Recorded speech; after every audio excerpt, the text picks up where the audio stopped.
tell me why the fuck I'm still in here? It's a process, Dre. What the fuck, you think I don't know that? I'm the one who bypassed the middleman. Now, Lloyd said he was gonna sign those fucking papers and I'm supposed to be out of here. See, what the fuck is going on? I know. I just feel like he knows that you're bluffing about leaking the video. He knows that you wouldn't do anything to intentionally hurt Claire. Well, then maybe he doesn't know me as well as he thinks he does. So what you trying to say? I'm saying send the damn clips to CNA. All right? And you tell our dear friend Claire, it's not personal, but if she doesn't get me the fuck up out of here, oh, it damn well will be. Welcome, ladies. My name is Aries from UrbanBridges.com. Thank you for taking time out speaking with me. Hello, Aries. How you doing? Hello. And I'm a big fan of the show, so I'm really going to enjoy this. Let's start with Joyful Drake. Can you start by telling our viewers pretty much the premise of the show and then about your character?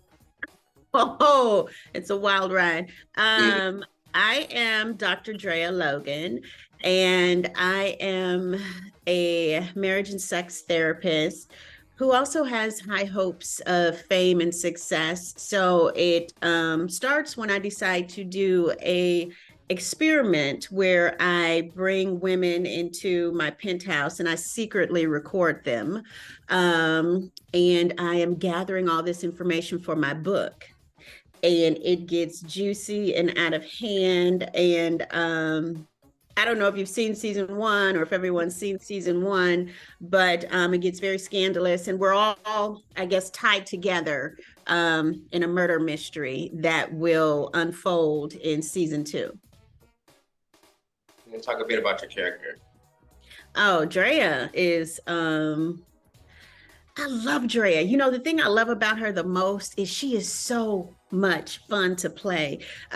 She is calculating. She's always together, even though underneath there's a lot going on, but she's always in control. And she's a boss. She will do anything to get anything that she wants. And whoever gets in the way, it's their problem, not hers. So she is a strong personality. She is a force to be reckoned with. And, you know, she is actually the one, you know, behind the scenes pulling all the strings to make things happen. I say the show is a little bit of Scandal, you know, kind of meets maybe Desperate Housewives, but a more dramatic and intense tone. I agree with that. I definitely would agree with that comparison. And then T.S. Madison, Mona D is one of my favorite characters. So tell me. Well, I wonder why. I love just everything, the energy, just not caring, you know, basically being just genuine to, you know, who she is. My question for you, on top of tell us about your character, what do you enjoy playing most about Mona D? What I enjoy most about playing Mona D is that we haven't. Here's the thing: what I enjoy most about the whole thing, and what is amazing about the show, we haven't discussed Mona D's gender. We haven't discussed Mona D's backstory. We just know that Mona D is running a strip club called Assets. She loves her nephew. She's weary of her brother, but she's a boss all the way around. And so, you know, I get the opportunity of just going in and engulfing myself into a character that's pretty much me, because without telling the gender stuff, you know, I really can't wait until we get the opportunity to explore Mona D's backstory. And I cannot wait for you to see the interaction between Draya and Mona D. Yes. Yes. Because they're two ladies that's alike, you know. I pull the strings at the Assets. She pulls the strings all the way around. But honey, we're two girls not to be, for lack of a better term, fucked with. There you go.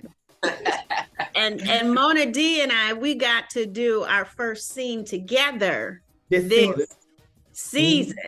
And oh, it gave me chills because whatever I threw at her, she threw it back. I threw it back, because we were like mirror reflections. And one thing I have to say that I respect about Dr. Logan's character is that she's a woman that knows what she wants, and she's a powerful woman. And I've always grown up, I've always loved.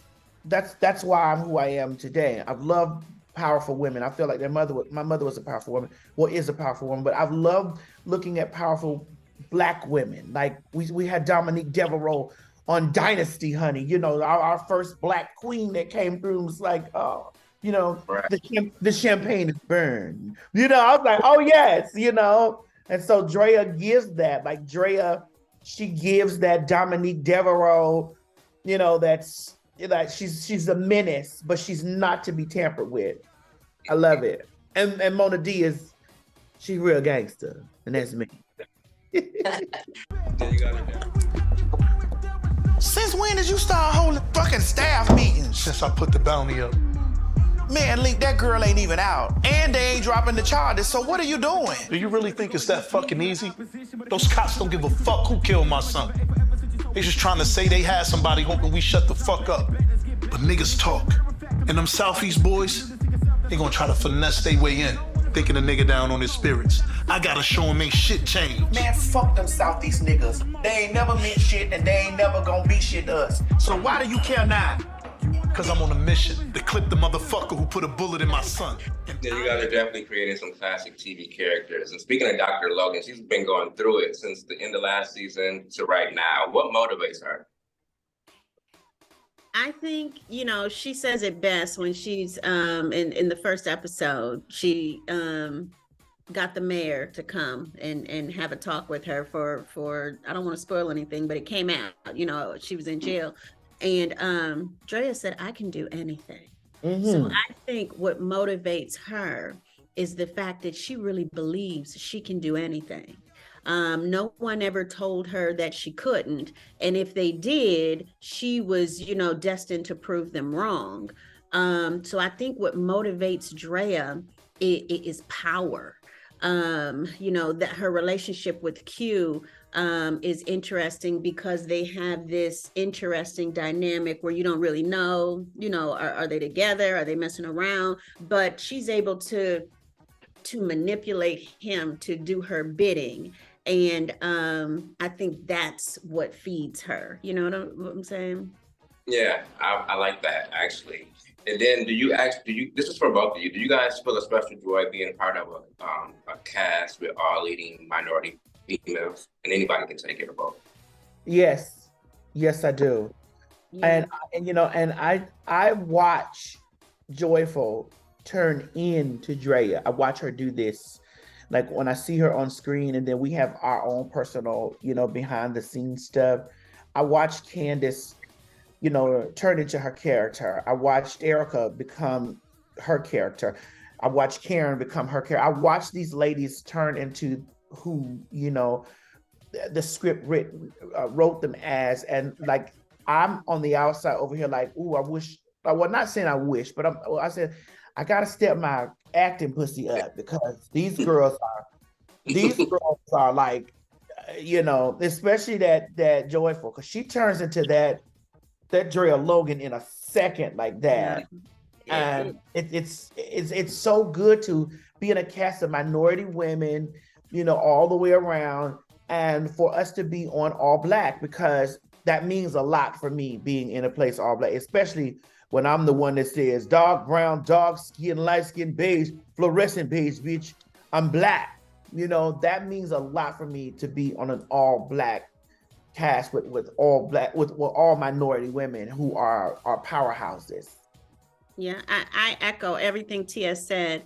And, the beauty about it is that we are authentic to our characters, our audience, like we're authentic to them because, we know these people, we've studied these people, but not just having a minority cast, we have a minority crew, our producers, our showrunners, Chuck West, Bree West, our writers.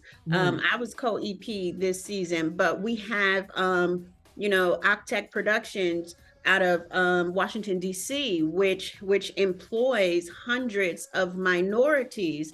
So that's important, not just for the authenticity of the show, but for socioeconomic reasons as well.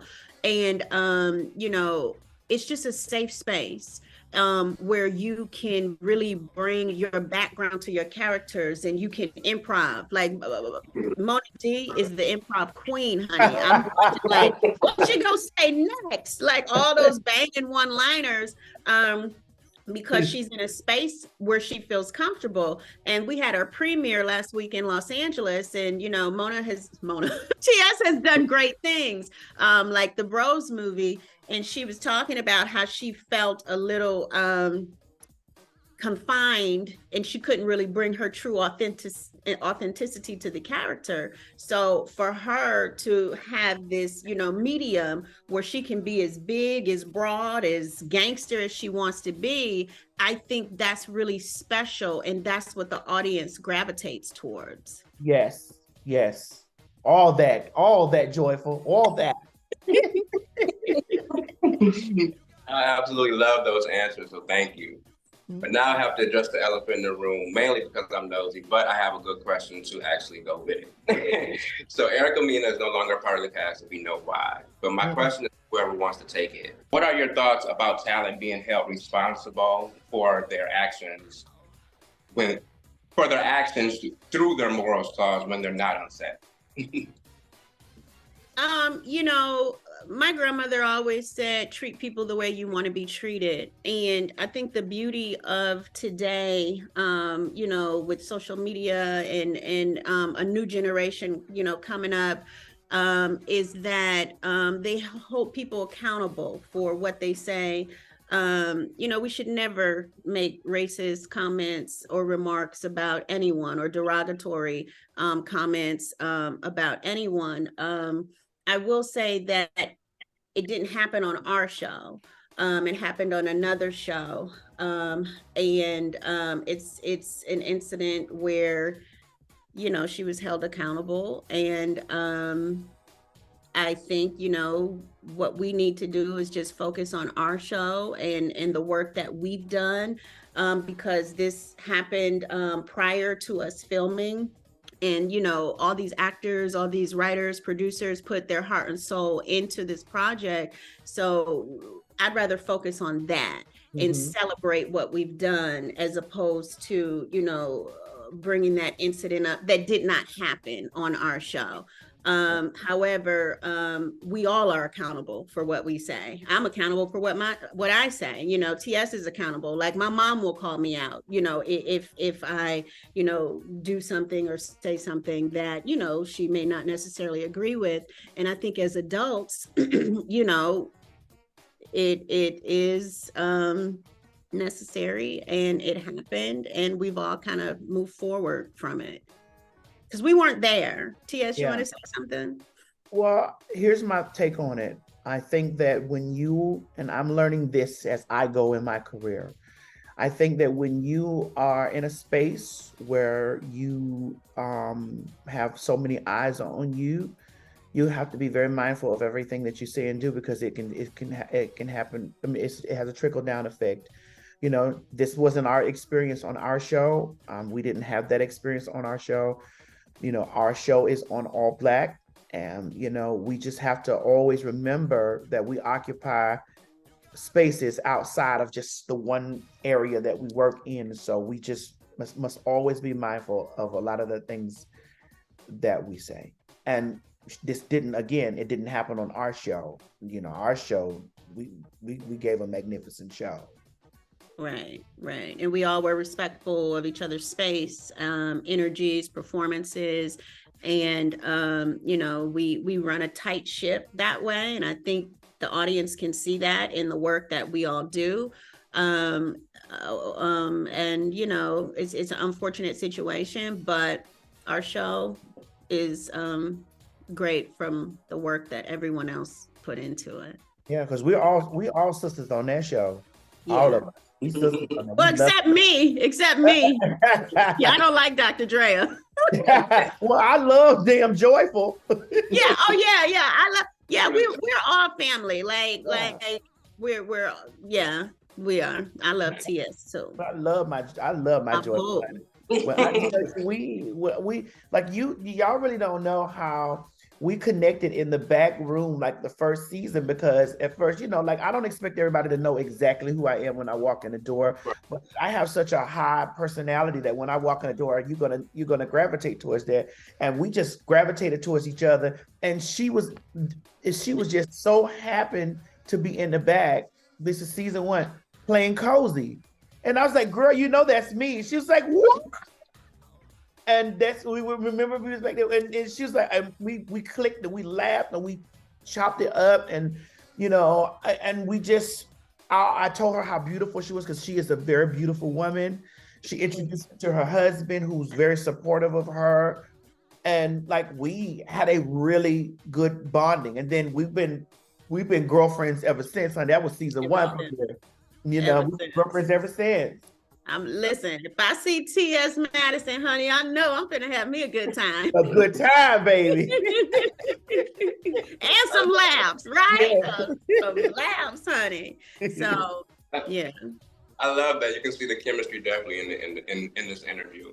But thank you for addressing that. It was definitely an unfortunate incident. I loved her character, but like you said, she did what she did. Time to go. Before we wrap, I need you guys to tell everybody why they need to be tuned into Hush every Thursday on ALLBLK. Anybody can start. I think you'll be able to see yourself in every character on the screen. You'll be able to find a piece of you in every one of the actors that are portraying the character. And it is a really good show. You don't want to miss it. Come on, Joy. You don't want to miss it. It is a ride, honey. And it will leave you wanting more. I think season 2, we really stepped it up. When you see the production value, when you see the writing, when you see the arcs, the acting that the actors gave, it's a good time. Like if you want to turn on the TV and you want to laugh and you want to have shock value and you want to be entertained and you want to see some beautiful women and some sexy men, okay? This is the show for you. Hush is the place to go, baby. Shake it up, baby. Ooh, shake it up, shake it up, shake it up. I enjoyed you two so much. Thank you guys for taking time out to speak with me. Again, my name is Aries from Urban Bridges. A big fan of the show, big fan of you too. You continue success. Thank you. Thank you so much. Black women, we have to work twice as hard. And in a second, it can all get ripped right from you. Draya got caught up for LeVar's murder, and she didn't tell the police that we were all there. I bet you bitches forgot about me. Pop a bottle because this is a celebration. I'm not trying to get caught up in her web again. You think you're ready, but how do you know? Bitch, you better snap out of it. What does Draya want in return for this video? She's keeping your secret and hope that you'll do the same. The enemy of my enemy is my friend. Interesting.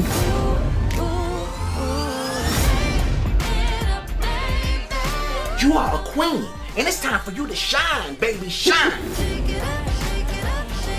You are going to be so famous or infamous.